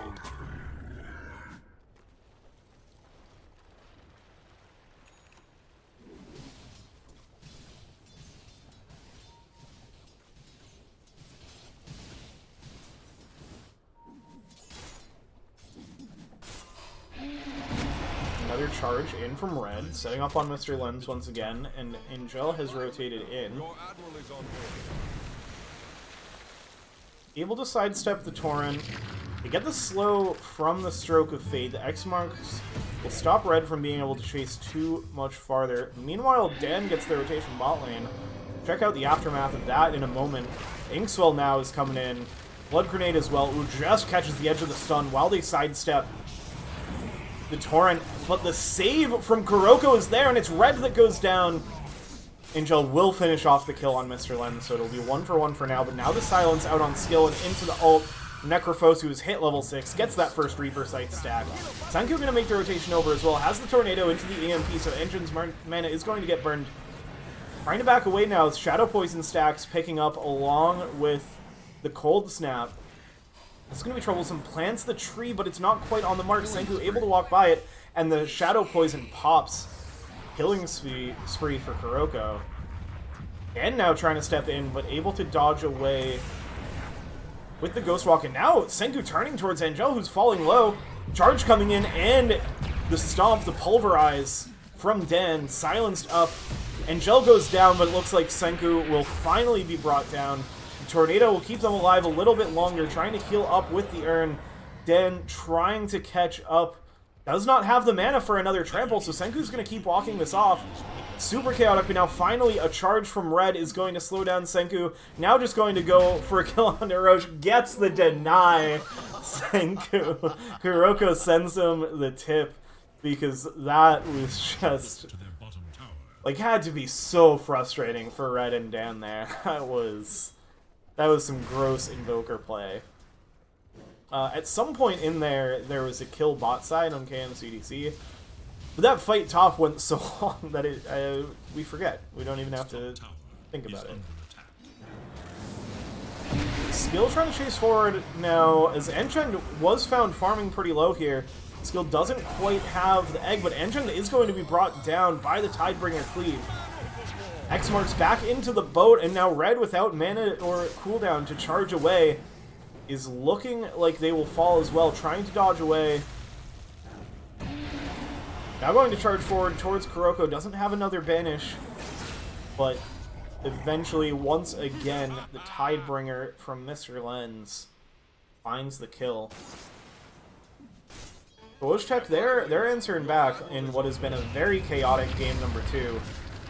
But now Shark Boys, they bring 4 heroes down to bot, immediately off of the respawn of Engen, making their rotations down here. Already has the Boots of Travel ready to go. So playing active with this carry Necrophos. They find 2 kills, they find the tower. Shark Boys keeping the game close off the bat. Dire should look to their top tower. Yeah, so far it is a slight net worth lead for Shark Boys as they find another kill that I was just fully not ready to happen. You get the Soulbind and the Pulverize on 2. Brings them both in. And gonna have to sidestep the Torrent, and it looks like it will just be a full disengage. Red, though, Red wants to charge. Red wants more. Mr. Lens drops the boat. That's gonna force Red's retreat. Now Red could be in trouble as the burn comes out, and Senku is here to help with it. Adaptive Strike finishes off the kill and brings Red down.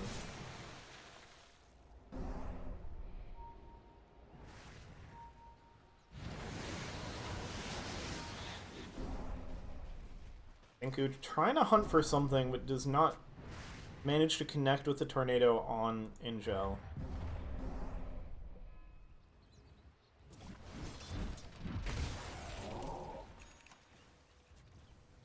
There is little hope for Radiant's middle tower. What we got for items? Still just the urn, working on the Spirit Vessel for the Invoker. And looking at the Blade Mail, probably going the standard Blade Mail Heart build on the Primal Beast. Got Helmdom ready on Beastmaster, looking towards the Vladimir's offering for the Helm of the Overlord. Nothing shown for Red. You go Phase Boots on the support Spirit Breaker, so kind of already thinking about scaling. I mean, the bonus damage from that is Dan trampling the Kunkka under the tower, brings down Mr. Lens. Dire's middle tower is Shark under Boys attack. maybe looking to set up for something top. Red is going to get the Nether Strike to start things off. And can Kuroko escape here? Is going to get the self-banishment. Nice egg on the lower ground off to the side. So that's going to be hard for Shark Boys to escape. And it is going to stun 2 heroes. Now the Soulbind up onto 2. Split does not quite split them up as Dan charges through. They get the double Scythe from Engen. All of the Soulbind combos.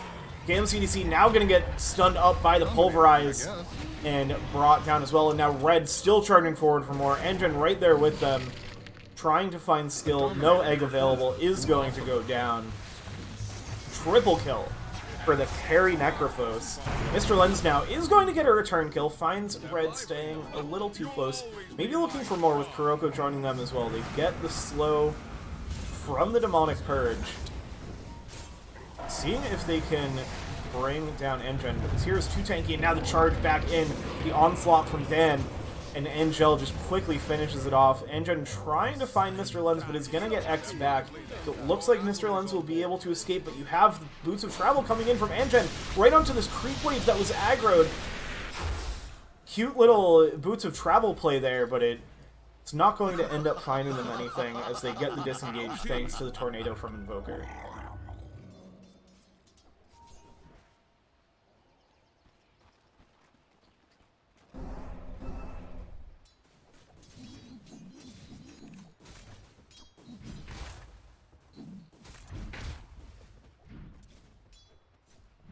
Alright, we got Blade Mail done on Dan. Going for the early shard on Angel, just like Red did last game. Helm of the Overlord almost ready on Fake Cameo, so look for the pace of tower push to start getting turned up by Shark Boys once that item arrives. Got Blade Mail on Kunkka working on the Aghanim Scepter to get the Torrent Storm going. Dual Scepter being worked on by Phoenix. That's going to be a good tool to try to interrupt the charges from Red.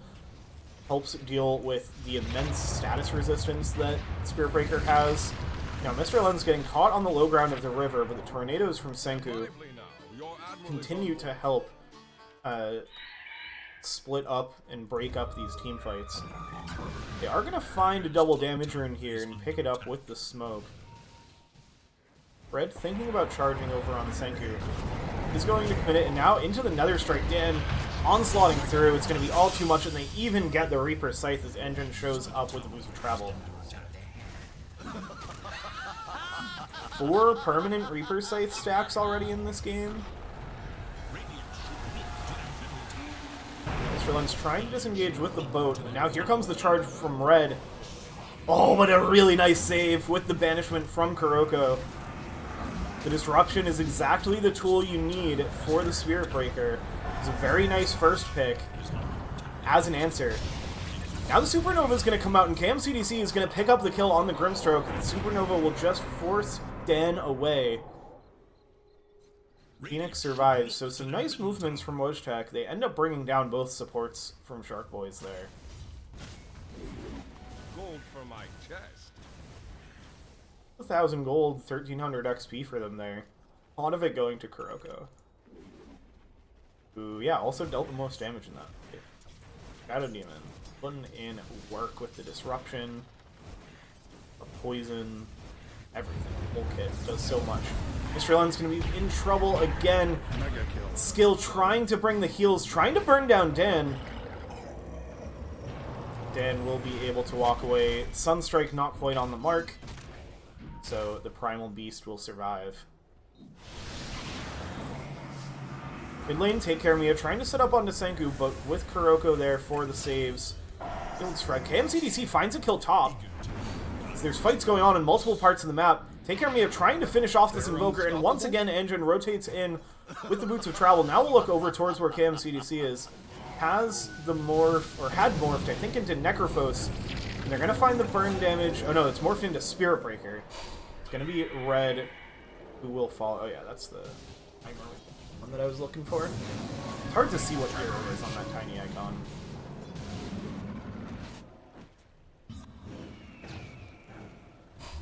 Scanning for enemies.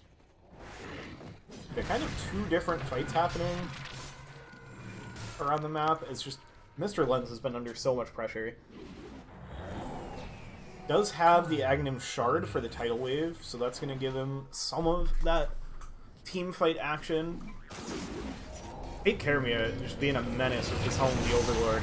Now the rotates in, the Scythe again, these Boots of Travel. Level 2 now, so can teleport anywhere on the map the team is. Basically gets to play like a Spectre with this Necrophos. Now the Primal Roar, but the save again from Kuroko. The Shadow Demon is trying to do everything and kind of has been successful. Kuroko has looked so good with the saves, with the interrupts from Disruption.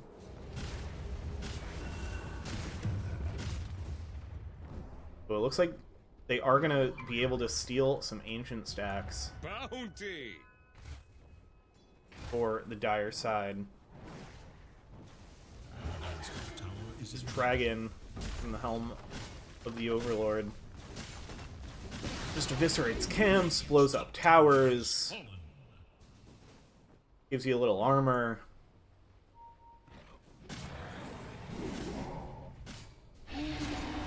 Alright, Wojtek may be going to try to disrupt this camp stealing. Ikermia does have the blink away, and now is going to jump... actually gets brought back in by the X mark. Managed to wave. Mr. Lens is taking so much damage from these creeps.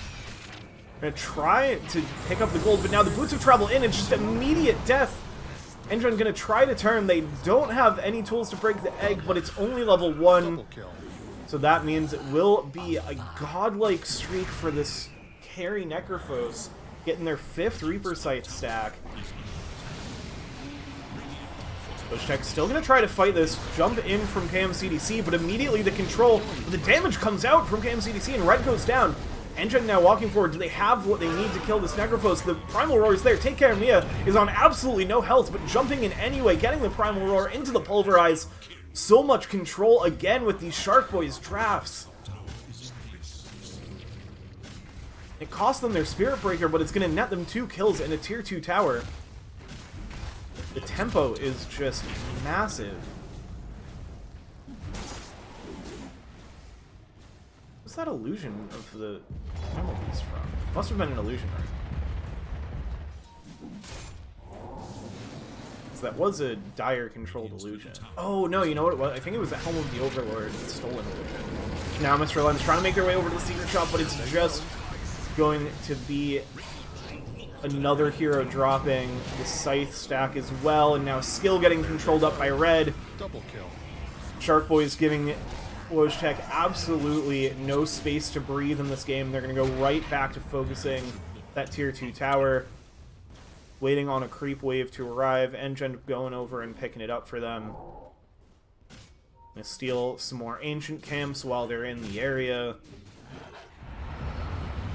It's just absolutely choking them out. Senku finding some space over on the side. So far only has the Spirit Vessel going back for the Hand of Midas. Try to find a little extra XP gain.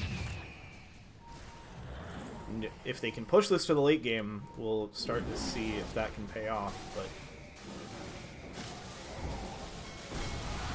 Shark Boys, they've shown that they can play this up-tempo Dota that beats the late game strats. Now they get a nice wave back there. They're going to find the kill on Red. Take Care of Mia, trying to TP away, but Kuroko has the disruption that's going to come right back out into the stun from the Supernova, so it'll be 2 kills for the side of Wojtek, defending their Tormentor. Actually kind of have to be careful. They're taking a lot of damage back from the Tormentor. Skill and Mr. Lens both have to back away. Now Kuroko's going to be taking a lot of damage, but everybody will survive, and it will be a shard for the Phoenix, giving them the Sunray in the egg. So a scary Torment time for them, but ends up paying off on the back of 2 kills. They're down to just 8,000 gold net worth lead. A little bit of a bounce back for them. Definitely still very much in this game. Oh, the charge with... Oh my goodness, that's gross. Boots of Travel 2 on the Necrophos, you get run at by a Spirit Breaker, and then you're just scythed and dead. What can you do? From my chest. It's a pretty different lineup from last game, but it's still just... It's immense teamfight and pressure. Nice Tornado. Interrupt the charge, but has the range on the Nether Strike. And the silence from the Ghost. They get the Soul Mine now as well. They're going to force Engine back. While Mr. Lens is here over at the tower, trying to get some control on the Necrophos. As the chaos of the fight continues. Now they get control onto Red. For the Shadow Blade to survive, they have the Dust. They get the Vision. They bring down the Spirit Breaker. Grimstroke has died as well. Now it's just the cores left on Shark Boys, but they're going to be able to find the kill on Mr. Lens. Take Care of Mia, finishes it off. Engine burns down the Phoenix. This Necrophos build is wild too. It's like now Engine is going to go into the Heart Aghanim Scepter, but actually the Heart Radiance, not even the Aghanim Scepter right away for the big burn damage on the Heartstopper aura.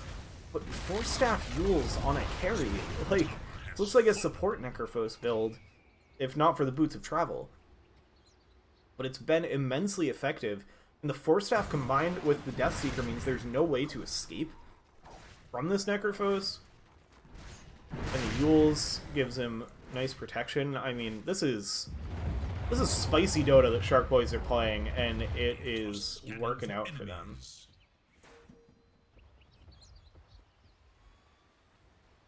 A smoke up from Wojtek now. Step lively now. Your admiral is on board. It looks like it's a move towards Roche for Shark Boys. They even set up to contest. Let's see. Yeah, they're sniffing this out on Wojtek. Both teams scan, or no, the Dire accidentally double scans. So the scan once again from Shark Boys is going to catch the smoke, and they're going to back out of the Roche pit. Try to get the wraparound. Oh, this could be disastrous. The smoke of their own from Shark Boys. And now, is it going to be Wojtek caught on the low ground? Here comes the charge in from Dan. They get the interrupt from the Tornado. They're going to be able to disengage. Take Care Mia jumps in, but they get the control on the Shadow Beam, and that's actually a very important kill. Now can they bring down the Supernova? No, the stun lands before they can. Everybody's controlled up. They have the interrupts to save Skill from the Pulverize, and it's only Kuroko that dies. Engine now getting controlled by the Torrent. Red's back in off of the buyback, and once again the teleport in, the Reaper's Scythe. But Senku's gonna buy back and teleport back in. They don't want to give up this Roche off of one of the better team fights that they'd have the opportunity to take. Engine falling low now. KMCDC does bring the damage here. Sherlin's gonna try to chase forward. Red just looking to get out. They get the X marks onto Engine. And the Necrophos turn. Do you have the damage to bring down the tanky hero? Red gonna charge back in. Stun up onto Mr. Lens. KMCDC continuing to chase forward with the waveform. Now Skill dives in as well. But it's just too much. Engine is way too tanky. Doesn't even have the Heart of Tarask yet. Now KMCDC playing with fire a little bit. Shifting, but now it's going to turn with the illusions, and that's going to be a dieback on Red, so no Spirit Breaker for over a minute. Engine also getting slowed up by the Ice Path, and Mr. Lens is in there with the control, pushing everybody through it. Skill is going to go down on the backside, but now they get the double pulverize with the Soulbind. Both heroes brought so low, they're silenced up by the Grimstroke, and they're going to fall. So Shark Boys, even after it looked like Wojtek was finally finding the fight they needed, Shark Boys come right back in, clean them up. Roshan has moved top, but they're going to get an Aegis. Looks like there will not be anything Wojtek can do to stop them now.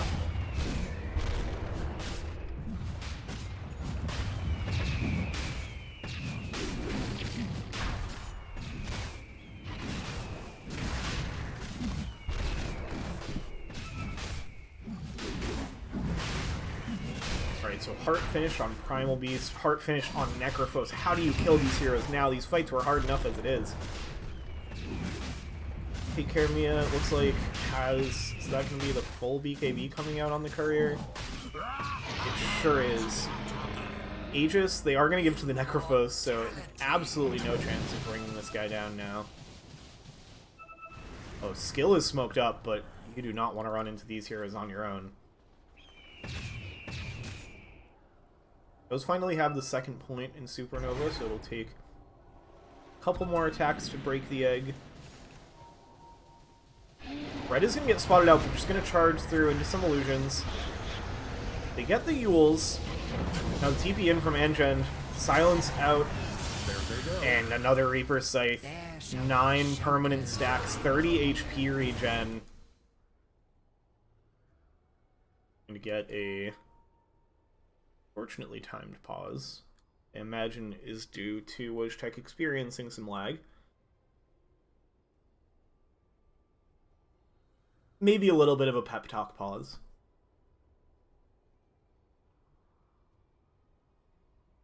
Yo, what up, Permasneeze? Hope you guys had a fun series over there. Just saw that you rated in. Hopefully that wasn't too long ago, because I only just noticed it. Alright, looks like we're going to get right back into the action. Yeah, this has been an exciting series. Shark Boys are playing some wild Dota. And it has been fun to watch.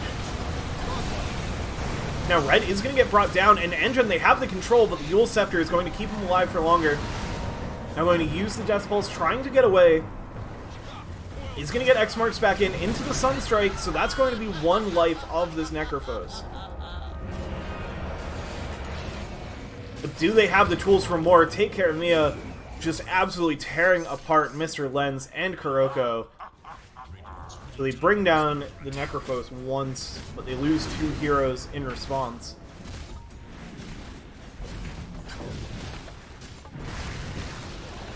And they're going to turn that right into a tier 2 tower. Maybe going to look for more. 30 more seconds, roughly, before we get these heroes respawning on the side of Wojtek. They're going to step up right into this high ground. It's Morphling Illusions from the Disruption are, they're doing some damage. And it looks like Tornado, EMP, Wave Clear from Senku. That's going to be enough to discourage Shark Boys from continuing to push high ground as Kunkka and Shadow Demon respawn. But yeah, I guess those weren't Disruption Illusions. Those are probably just Manta Illusions, huh? Yeah.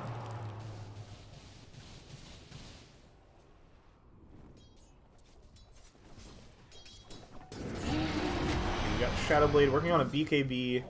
And yeah, I imagine Red's basically just going a core build, which I think is pretty correct on the Spirit Breaker right now. The hero is so strong, like, doesn't matter that he was a support, you just want him to scale. Got Blink Dagger on Grimstroke, looking at a Hex, so gonna get even more control coming out with the Soulbind, getting those combos.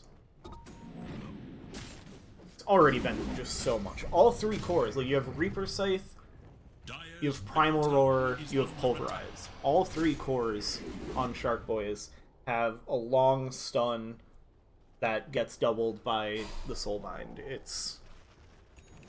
It is some pretty gross combos.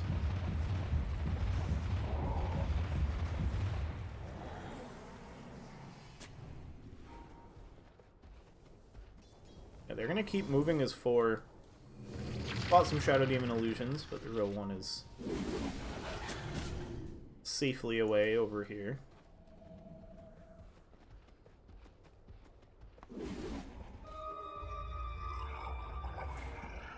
Where are we at for items on the other side? We have the Aghanim Scepter, so Kunkka has pretty much the full build, working on a BKB, and then we'll get their Refresher.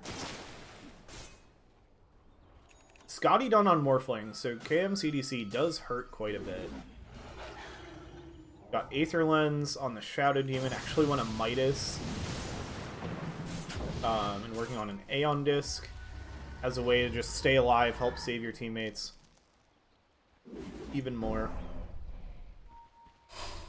Senku has finished a Force Staff, working on a Lincoln Sphere. Yeah, the Lincolns are going to be huge because, like I was just saying, all of these unit target massive stuns that they have on Shark Boys that get doubled by the Soulbind. As many of those as you can blank with a Lincoln Sphere or reflect with a Lotus Orb, it's going to be crucial to surviving and winning these fights.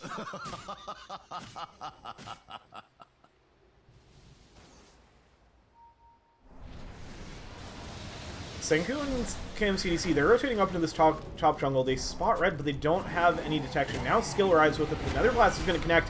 Now the charge into 3.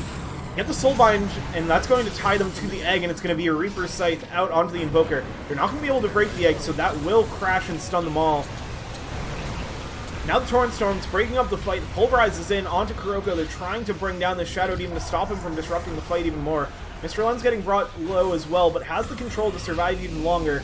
Now going to start getting brought down. The Tidal Wave will keep him alive only a little bit longer as the Radiance Burn from Engend along with the Heartstopper does finish him off. Kuroko managed to escape in there. Phoenix as well. It ends up just being Invoker and Kunkka, but still a fight. It honestly comes out pretty even because of how far ahead Shark Boys are, but interestingly, despite the fact that we're seeing the net worth and XP lead continue to grow for Shark Boys, Wojtek are getting some kind of evening out the win probabilities. Now we're going to get a Roar out. KMCDC tried to set up on to take care of Mia. Now has to be careful as Engine has rotated in. Once again, with the Boots of Travel. Get the Yules up, but that means there's no Yules available to stop Red. Now they'll get one in, and that, but it will not be enough to save Kuroko from Engine. The burn damage, the continuous damage, and still, like, once this Aghanim Scepter comes out, how do you exist in these fights? As Senku gets caught off on the side, found in the vision from the Blue Ward, trying to Ghost Walk away. The Invoker goes down as well, and that opens up the door for some tower pressure. Not nearly the tower pushing team that Shark Boys had last game, but they at least have the Helm of the Overlord. Actually just on a Centaur right now, not even an Ancient, but that's still going to help push in on these towers. It's going to be one tier 3 falling, see if they can get some barracks. Mr. Lens does have everything online, but he's going to get initiated on first, and before they can do anything, they're just absolutely blown up. The chain stuns, the Reaper's Scythe. KMCDC is going to find the Grimstroke on the backline, brings down Ingel. And with the buyback from Kunkka, that is going to give Shark Boys an opportunity to back away.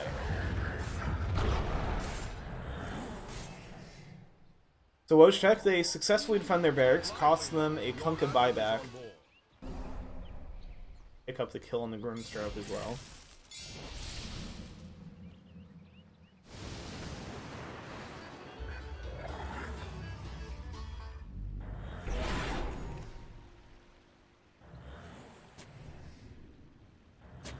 BKB is going to be a big timing for KMCDC. Kunkka working on the BKB as well. It's going to do a lot just to mitigate the damage coming in from the Necrophos. And the Primal Roar still stuns you through it. Pulverize stuns you through it. Reaper Scythe does not. Sexy from Reaper Scythe. You can still get double, like Soulbind pierces BKB as well, so you can still get double Pulverize, double Primal Roar.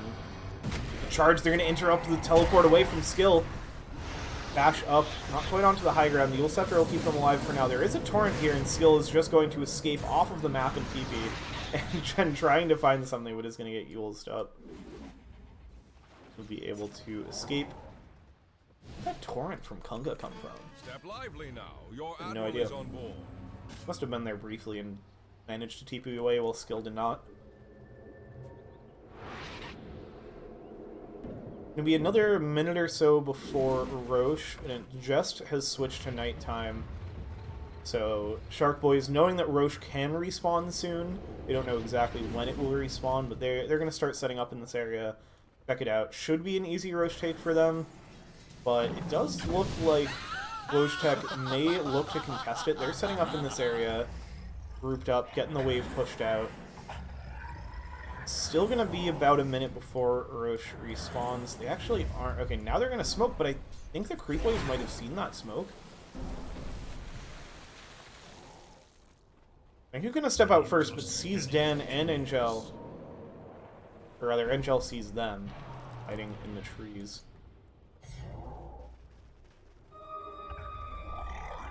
So for now, it is actually going to be Wojtek that are in control of the area of the Roche pit. Shark Boy is going to concede a little bit of space, get the wave pushing back out. See, yeah, we're going to need an XTP for KMCDC to keep that wave bot pushing out. Nice little play there. Red up on the high ground looking for something. Knows that the Invoker's Ghost walked around there, but now just walks into 4 heroes. Red pops the BKB.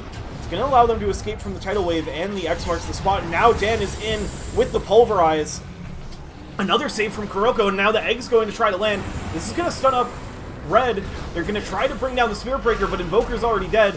Red able to escape off to the side with another strike, trying to stay away. Kuroko just going to get brought down by the trample, even through the Yules. Red does finally go down as KMCDC finds them in the back line.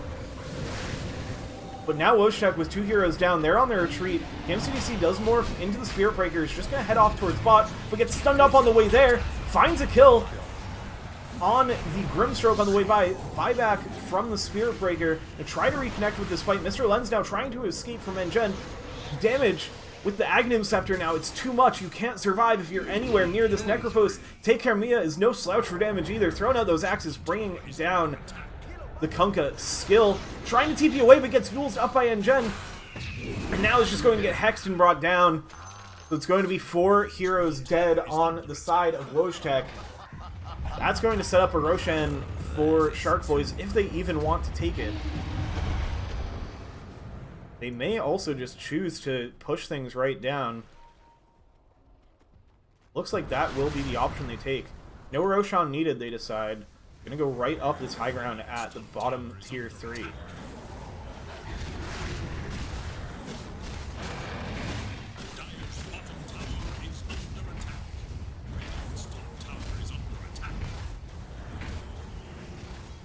Kunkka not going to respawn for another 40 seconds. Only 2 buybacks available, or 3 buybacks available for the Radiant side. And now they get the setup, they find Kuroko! Before a fight can even break out, the save is already dead. They get the Scythe on to the Morphling. He'll buy back, but there's very little help to be had. With 40 seconds without your Shadow Demon. Senku brought down low quickly too. Going to be a full set of barracks in the top lane, and now they can turn towards mid. 30 seconds to go still until Shadow Demon respawns. They are going to get the Phoenix and Kunkka respawning, so it looks like that will discourage Shark Boys from trying to push further. They're going to play it pretty safe. Back off, let their spells come up off cooldown. Maybe go pick up an Aegis, and then make their way back into the Radiant base. For Wojtek, these next few fights, it's going to be critical that they somehow find a way to bring down these beefy heroes. You've got Pipe, BKB, a Scythe on Beastmaster as well. Looks like Grimstroke actually ends up going the Dark Portrait instead of the Scythe. That's just going to be a ton of damage they can get, picking up like a Morphling or an Invoker Illusion or Kunkka. Maybe towards bot, knowing that Roche is about to move, they don't want to try to finish it off in the last 30 seconds that it's going to spend tops. They're going to set up here, and Wojtek, they're thinking the same thing. They know the Roche hasn't been taken yet. Now they're going to be the ones that get caught as the Primal Roar comes out on the Kunkka. Now the Soulbind, they have the save to at least keep him alive for longer, and here's the egg. The Pulverize is out, Senku goes down first, and Kunkka will be soon to follow him. Mr. Lens getting brought down. The boat buff is not enough. The egg connects, but it's not enough time in the stuns for KMCDC to find the damage. Is just going to have to back away. Red looking for more skill, trying to escape, has the Overseal Totem.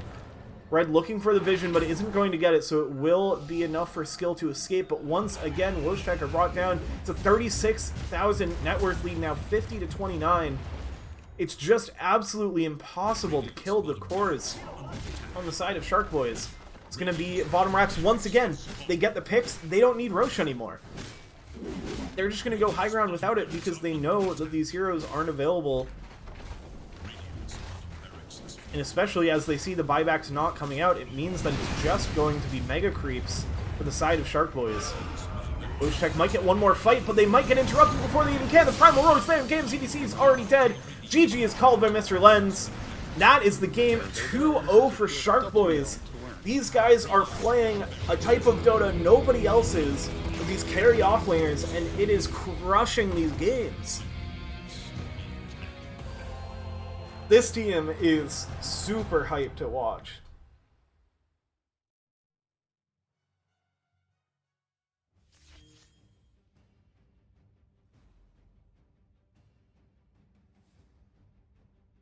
They're going to take the game and the series in 2-0 fashion.